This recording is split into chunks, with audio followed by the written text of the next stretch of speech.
Detective Victoria Hendricks stared at the computer screen, her hands trembling as she rewound the security footage for the fifth time. The timestamp read April 15th, 2021. 12 years, 7 months and 18 days since she buried empty coffins and said goodbye to her husband and 6-year-old daughter forever. But there they were, alive, walking through a Tijuana border crossing like ghosts materializing from her worst nightmares. Trevor looked older, weathered by the Mexican sun, but unmistakably him. The same confident stride, the same way he ran his fingers through his hair when nervous. But it was the teenage girl beside him that made Victoria's breath catch in her throat. Those eyes, Luna's eyes, staring back at her from an 18-year-old face she'd only dreamed of seeing. For over a decade, Victoria had lived with the crushing weight of their deaths. She'd kept Luna's bedroom exactly as her little girl left it, celebrating ghost birthdays with cakes that rotted uneaten. She'd specialized in missing children cases, driven by the haunting belief that she could have saved them if only she'd been there that Sunday morning, instead of chasing leads on another family's tragedy. Now watching her supposedly dead family casually crossing an international border, Victoria felt something far worse than grief consume her. The betrayal cut deeper than any bullet wound she'd ever taken in the line of duty. This wasn't a tragic boating accident. This was calculated, deliberate. A father who chose to let his wife believe their child was dead rather than face the consequences of his choices. What Victoria discovered next would shatter everything you believe about love, loss, and the lengths people will go to protect their secrets, even from those they claim to love most. Have you ever been betrayed by someone you trusted completely? Drop your thoughts in the comments below, because this story will make you question everything you thought you knew about the people closest to you. Back in 2009, the Hendricks family looked like they had it all figured out. Trevor, 32 and skilled with marine electronics, spent his days fixing navigation systems and radios for wealthy yacht owners in San Diego's bustling harbor. His calloused hands could troubleshoot any technical problem on the water, but when it came to actual sailing, he was learning as he went. Victoria, his wife of 8 years, wore her detective badge with the same pride Trevor took in his work. She'd earned her reputation handling the toughest cases the San Diego Police Department could throw at her: missing persons, kidnappings, the kind of investigations that kept her awake long after her shift ended. Her colleagues respected her instincts, and her arrest record spoke for itself. Their daughter Luna was the perfect blend of both parents. At 6 years old, she had Trevor's curiosity about how things worked and Victoria's determination to get answers. She'd spend hours watching her father tinker with boat engines, asking endless questions about propellers and anchors and why boats didn't sink. For 2 years, Trevor had been working on a 28-foot sailboat in their driveway, transforming the weathered hull into something special. Every weekend, Luna would hand him tools and paintbrushes, her small fingers more hindrance than help, but Trevor never complained. He'd bought the boat with dreams of family adventures, weekend trips to Catalina Island, teaching Luna to tie knots and read the wind. The boat's transformation became Luna's obsession. She drew pictures of herself at the helm, begged for bedtime stories about pirates and mermaids, and collected seashells from every beach they visited. When Trevor finally revealed the boat's name, Luna's Dream, painted in bright blue letters across the stern, she squealed with delight and hugged his legs so tight he nearly fell over. But Victoria's caseload was crushing her. The Henderson kidnapping had consumed 3 months of her life, with leads that went nowhere and a family desperate for answers. She'd been pulling double shifts, coming home after Luna's bedtime and leaving before she woke up. The guilt ate at her constantly. When Trevor suggested taking Luna on her first real sailing trip that summer weekend, Victoria's detective instincts screamed warnings. Trevor's enthusiasm couldn't mask his inexperience with actual sailing, and Luna couldn't swim despite months of lessons. But seeing her daughter's excitement and knowing how much Trevor had invested in this dream, Victoria silenced her doubts. She helped Luna pack her favorite stuffed dolphin, watched her husband secure the bright pink life jacket around their daughter's tiny frame, and waved goodbye from the harbor as Luna's Dream disappeared into the morning mist. Saturday morning arrived with perfect sailing conditions. Gentle winds, clear skies, and calm seas that stretched endlessly toward the horizon. Luna bounced on her toes as Trevor loaded their supplies onto the boat, her excitement infectious as she chatted about dolphins and treasure islands. Victoria kissed them both goodbye, her heart heavy with work stress, but warmed by her daughter's joy. "We'll be back by Sunday dinner," Trevor promised, lifting Luna onto the deck where she immediately ran to the bow to feel the ocean breeze. "I've got the radio, the GPS, everything we need." Victoria nodded, forcing a smile despite the knot in her stomach. She watched until their white sails disappeared beyond the harbour entrance, then returned to her case files and the Henderson family's desperate pleas for answers. Sunday evening came and went without word. Victoria called Trevor's phone repeatedly, hearing only voicemail. By 9 o'clock, her maternal instincts merged with her detective training, creating a perfect storm of controlled panic. She contacted the harbour patrol, filed a missing persons report, and began coordinating search efforts with the Coast Guard. The search intensified at dawn. Helicopters swept the coastline, while rescue boats combed the waters between San Diego and the Coronado Islands. Victoria stood on the Coast Guard cutter, binoculars pressed to her eyes, scanning every whitecap for signs of Luna's dream. Tuesday morning brought the first devastating discovery. A fishing boat found Luna's bright pink life jacket floating near the rocky shores of North Coronado Island, torn and waterlogged. Hours later, search teams recovered fragments of blue fiberglass, pieces of the boat's distinctive hull that Trevor had spent months restoring. The evidence painted a clear picture. Weather reports showed an unexpected squall had hit the area Sunday afternoon, with winds gusting to 40 knots and waves reaching 8 feet. For an amateur sailor like Trevor, such conditions would have been overwhelming. The small boat couldn't have survived the assault. Coast Guard investigators concluded that Luna's dream had been swamped by the storm. Trevor, despite his technical skills, lacked the sailing experience to handle emergency conditions. Luna, unable to swim and likely separated from her life jacket in the chaos, would have had no chance of survival. The San Diego community rallied around Victoria with overwhelming support. Memorial services drew hundreds of mourners, from Trevor's Marine colleagues to Luna's kindergarten classmates. The local sailing club established the Luna Hendricks Memorial Scholarship, funding swimming lessons for underprivileged children. Victoria accepted their condolences with grace, but inside she was drowning. The detective who solved other families' mysteries couldn't solve her own. She'd lost her husband and daughter to the very hobby she'd encouraged, and the guilt threatened to consume her completely. The official case was closed within 2 weeks. Trevor and Luna Hendricks were declared dead, victims of a tragic boating accident. Victoria's guilt consumed her like a slow-burning fire that never died. Every morning, she woke to the same crushing realization. If she hadn't encouraged Trevor's sailing obsession, if she hadn't worked those double shifts, if she'd trusted her instincts and said no to that trip, her family would still be alive. The weight of responsibility followed her everywhere. She'd been the one to buy Trevor his first sailing manual for his birthday 3 years earlier. She'd supported his weekend trips to the marina, even helped him research boat models online. Her detective salary had paid for half the boat's restoration costs, making her an unwitting accomplice in their deaths. Luna's bedroom became a shrine to Victoria's torment. She kept everything exactly as her 6-year-old daughter had left it. Stuffed animals arranged on the bed, art supplies scattered across the small desk, clothes still hanging in the closet, waiting for growth spurts that would never come. Every night Victoria would stand in the doorway, whispering goodnight to ghosts. The annual birthday celebrations were perhaps the cruelest ritual. Each September 12th, Victoria would buy a cake and presents, age-appropriate gifts for the daughter who should have been growing up. At 7, it was a bicycle. At 10, a junior detective kit. At 14, the first makeup palette. She'd sing Happy Birthday alone in the kitchen, then throw everything away before dawn. Victoria's career became both her salvation and her curse. She requested transfer to the Missing Children's Unit, becoming the department's most relentless investigator. She solved cases that had stumped other detectives for months, driven by an obsession that bordered on madness. Every missing child was Luna. Every desperate parent was herself. Her colleagues noticed the change immediately.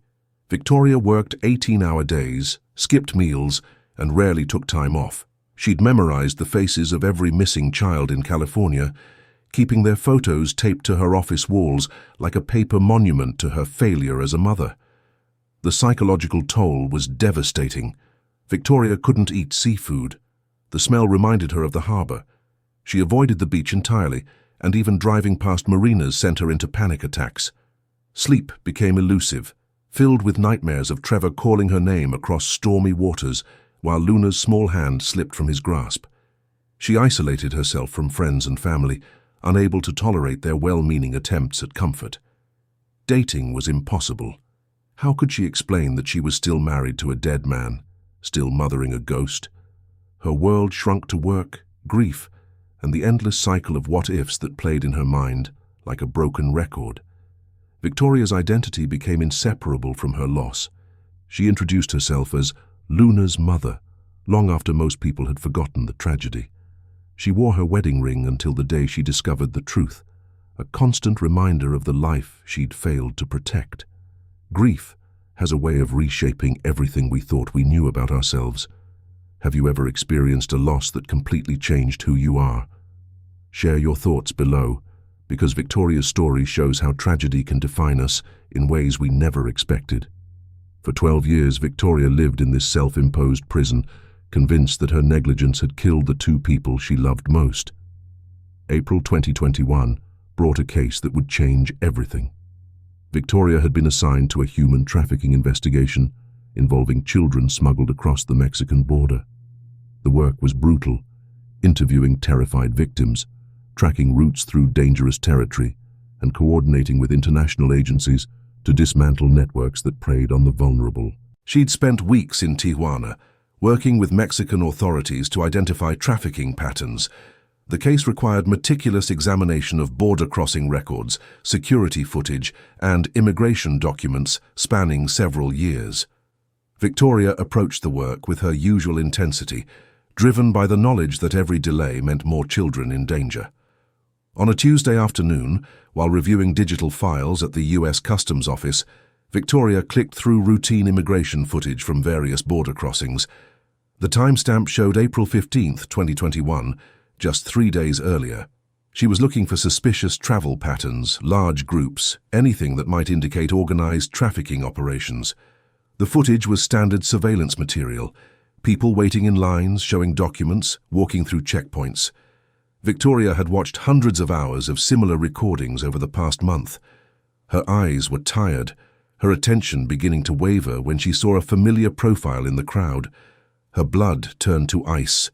The man in the footage was older, sun-weathered, with graying hair and deeper lines around his eyes. But the way he moved, the set of his shoulders, the unconscious gesture of running his hand through his hair, it was unmistakably Trevor. Victoria's hands shook as she rewound the footage. Beside him walked a teenage girl with dark hair and Luna's unmistakable eyes. The same wide-set brown eyes that had looked up at her from a 6-year-old's face 12 years ago, now staring out from an 18-year-old's body. The documentation showed them crossing as Miguel Santos and Carmen Santos, Mexican nationals returning home from a shopping trip to San Diego, but Victoria knew those faces better than her own reflection. She obtained copies of all related files, tracing their movement patterns through multiple databases. The trail led to a small fishing village called Puerto Nuevo in Baja California, about 90 miles south of the border. Property records showed Miguel Santos renting a modest house near the harbor, employed as a boat mechanic at the local marina. Victoria's investigation revealed a carefully constructed life. Trevor had been living as Miguel for over a decade, speaking fluent Spanish and integrated into the community. He'd built a reputation as a skilled mechanic who could fix any marine engine, supporting himself and the girl he called his daughter. But the most devastating discovery came from interviewing their neighbors. Carmen, Luna, had grown up believing her mother was dead. Trevor had told everyone, including Luna herself, that his wife had been killed in a police shootout when Carmen was young. He'd convinced the entire community that they were hiding from dangerous criminals who wanted revenge against his deceased wife. Luna had spent her entire childhood thinking Victoria was dead. She'd mourned a mother she believed was buried in some distant grave. while Victoria had mourned a daughter she thought was lost at sea. They'd both been grieving ghosts while living parallel lives of manufactured tragedy. The neighbors described Carmen as a bright, helpful girl who assisted her father at the marina and dreamed of becoming a marine biologist. She spoke fondly of her deceased mother, keeping a photograph that Trevor had given her, an old picture of Victoria in her police uniform that he'd claimed was the only surviving image of his murdered wife. Victoria realized with horror that her daughter had been living a lie, programmed to fear the very person who'd never stopped searching for her.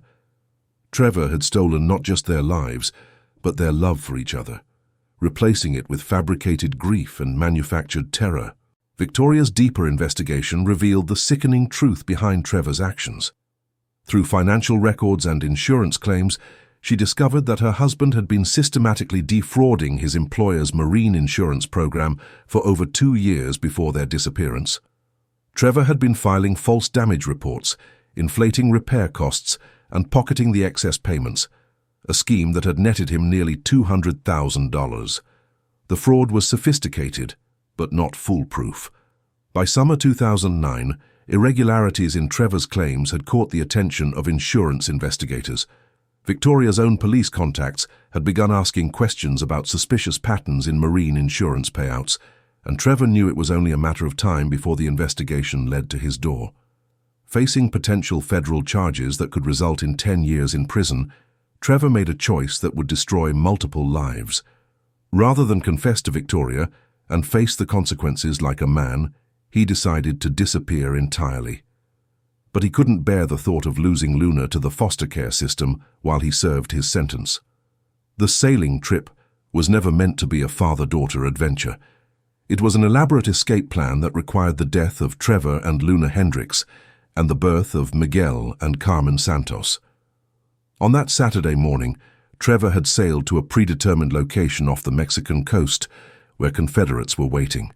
He'd deliberately torn Luna's life jacket and scattered pieces of the boat's hull to create evidence of a tragic accident.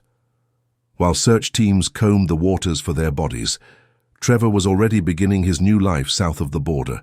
The most heartbreaking part was how he'd manipulated Luna throughout the entire process. To a 6-year-old, Trevor had presented their escape as an elaborate game of hide-and-seek. He'd told her that bad people were trying to hurt their family, and they needed to pretend to be different people to stay safe. Luna, trusting her father completely, had played along with what she believed was protecting her family. Trevor had convinced Luna that Victoria had been killed by the same bad people they were hiding from. He'd shown her fake news articles about police officers being murdered, gradually building a narrative that made their mother's death seem real and terrifying. Luna had cried genuine tears for a mother she believed was dead, while Victoria was crying identical tears for a daughter she thought had drowned. For 12 years, Luna had lived with the trauma of believing her mother was murdered.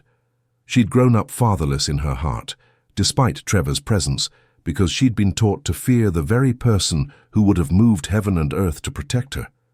Her childhood had been stolen, replaced with anxiety about imaginary enemies and grief for a parent who was very much alive. Victoria's realization hit like a physical blow. Every sleepless night, every birthday cake thrown away, every case she'd solved while searching for her own closure, all of it had been unnecessary. Trevor had chosen his own freedom over his family's well-being, condemning 3 people to years of manufactured suffering. The betrayal was so complete, so calculated, that it challenged everything Victoria thought she knew about human nature. How could someone claim to love their child while simultaneously destroying their entire world? What would you do if you discovered that years of grief had been based on a lie? Drop your thoughts below, because Victoria's next decision would determine whether this family could ever heal from such profound deception. Victoria's confrontation with Trevor and Luna happened on a quiet Tuesday morning outside the Puerto Nuevo marina. She'd watched from a distance as her husband worked on a boat engine, while Luna helped him organize tools. A scene that should have been beautiful but felt like watching strangers wearing her family's faces. When Victoria approached, Luna's confusion was immediate and heartbreaking. This woman looked exactly like the photograph of her dead mother, but that was impossible. Trevor's face went white as he realized his 12-year deception had finally collapsed. The reunion that followed was devastatingly complex. Victoria and Luna were both victims of Trevor's selfishness, struggling to rebuild a relationship that had been poisoned by lies. Luna needed therapy to process years of manufactured trauma, while Victoria had to learn to be a mother to a daughter who'd been taught to fear her. This story teaches us that deception always comes with a price. Trust, once broken, requires tremendous effort to rebuild, but it also shows us the incredible resilience of the human spirit when faced with unthinkable betrayal. If you found this story as shocking as we did, make sure to subscribe and hit that notification bell for more true crime stories